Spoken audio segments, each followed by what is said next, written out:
Welcome back ناظرین، ہماری گفتگو جاری ہے بیرسٹر شہدہ جمیل صاحبہ کے ساتھ۔ بیرسٹر صاحبہ، آپ کا ایکسپیرینس ہوا حکومت میں آنے کا، پرویز مشرف صاحب نے حکومت کو ٹیک اوور کیا، نواز شریف کی حکومت کو ٹاپل کیا، اور وہ جو کیبنٹ بنی 3 سال کے لیے، اس میں آپ کو بھی ایک ذمہ داری ملی۔ کیسا ایکسپیرینس تھا آپ کا حکومت کرنے کا، اور پھر ایک ایسی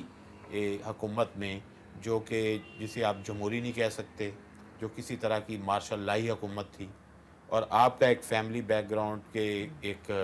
ایسے یعنی کہ لیگیسی جو جمہوریت کا پورا فیملی، اور پھر بھی آپ نے اس چیز کو جوائن کرنے کی بالکل جو ہے سوچ سمجھ کے جوائن کی ہوگی۔ تو کیا آپ سمجھتے، کیا تھے آپ کے موٹیوز، کیا آپ چاہتی تھی، آپ کیا کرنا چاہ رہی تھی کہ آپ نے کیوں اس طرح جوائن کر لیا؟ ہم لوگ نے بڑی کوشش کی تھی جمہوریت کے لیے، ہمارے خاندان نے دیکھا کہ جمہوریت کی جد و جہد کرتے کرتے ہم نے بڑے نقصانات بھی اٹھائے، ہمارے ساتھ ہماری سمجھی کہ جو اتنی اہم جگہ تھی مشرقی پاکستان ہمارے ہاتھ سے نکل کے بنگلہ دیش بن گیا، سب کچھ ہم دیکھتے گئے کہ ہمارے اوپر جو دباؤ ہے وہ نہیں ہٹ رہی ہے،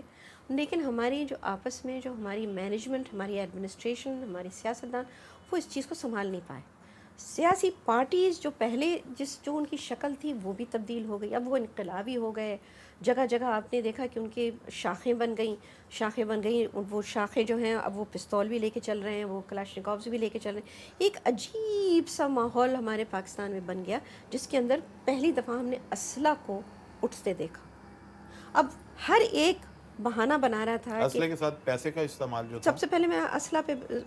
پہلے میں اب زور اس پہ دوں گی کہ اسلحہ کی سمجھیے کہ ایک کردار اس کا پیدا ہو گیا ہماری سیاست میں، اور کس بہانے سے کہ جی وہ ہمارے قائدین کو حملہ کر سکتے ہیں، لہٰذا ہمیں اپنے قائدین کی دفاع کرنی، تو ہم نے instead of disarming, deweaponise کے طرف جانے کے بجائے ہم نے ویپنائزیشن کر دی۔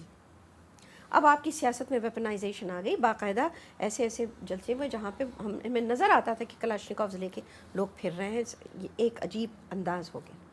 اور نتیجہ اس کا یہ ہے کہ جب وائلنس کا ایک عنصر یا اس کی ایک کم از کم ڈسپلے آتی ہے، کسی بھی اس کی نظر آتا ہے، تو اس سیاست کی شکل بدلتی ہے۔ ساتھ ساتھ آپ دیکھیں کہ 1988 سے بات کرتے ہیں ٹیررزم کی، 9/11 کے بعد بالکل غلط۔ آپ کو یاد ہوگا جب شکایت ہوتی تھی کہ ایک سفید ٹویوٹا کرولا آ کے کسی کو شوٹ کر کے چلی گئی، تو لوگ سفید ٹویوٹا کرولا 1988 89 90 ڈرتے تھے کہ یہ سفید ٹویوٹا کرولا کیا چیز ہے، یا اچانک آ کے ٹارگٹ کلنگ کر کے چلی جاتی تھی۔ کتنے لوگ اس وقت مارے گئے، کتنی انسیڈنٹس اس کی ہوئیں۔ اس کے بعد بمز کا آپ کو یاد ہے کہ بم پھٹا تھا نوائے وقت کے دفتر میں، وہ کب پھٹا؟ وہ تو 90s میں پھٹا۔ اچھا، اس کے بوری بازار کے دھماکہ، تو نتیجہ یہ ہے کہ ہم نے دیکھا کہ ایک دم سے کشیدگی آ گئی، اور پھر وائلنس اسٹریٹس پہ آنے لگی۔ لوگ اب زیادہ تر کس طرح ہے آپ جس کا ذکر کر رہے ہیں، یہ کس نے پاکستان کی سیاست، کیونکہ پاکستان کو الجھن میں ڈالنا ہے، مشرقی پاکستان تو آپ نے ختم کر دیا، اب اس پاکستان کی بھی آپ اس کو تکی بوٹی کریں۔ بیسکلی تو کوشش تھی کہ ہمارے کچھ ایسی انٹرنیشنل گروپس تھیں جو گھس گئیں اندر، اور ان کی کوشش تھی کہ یہ بھی کسی طریقے سے خلفشار میں اندرونی طور پہ یہ امپلوڈ کرے۔ تو نتیجہ یہ تھا کہ ہم نے جب یہ دیکھا تھا ایز ایک سیاست کو واچ کرتے ہوئے کوشش کر رہے ہیں، بات کریں، نہ کوئی سیاستدان سن رہا ہے، نہ کوئی سیاستدان روک رہا ہے، نہ کوئی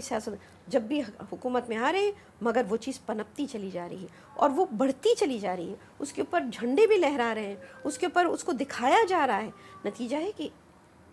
ہمارے انداز میں جو ہم نے جمہوریت دیکھی تھی، جو ہمیں سکھائی گئی تھی، یہ جمہوری معاشرہ نہیں رہا، یہ بن گیا انقلابی معاشرہ۔ بیرسٹر صاحبہ، ہماری گفتگو جاری ہے، ایک بریک کے بعد ہم دوبارہ حاضر ہوتے ہیں۔ ناظرین، ہماری گفتگو جاری ہے بیرسٹر شہدہ جمیل صاحبہ کے ساتھ، اور ایک بریک کے بعد ہم دوبارہ سلسلہ وہیں سے جوڑتے ہیں۔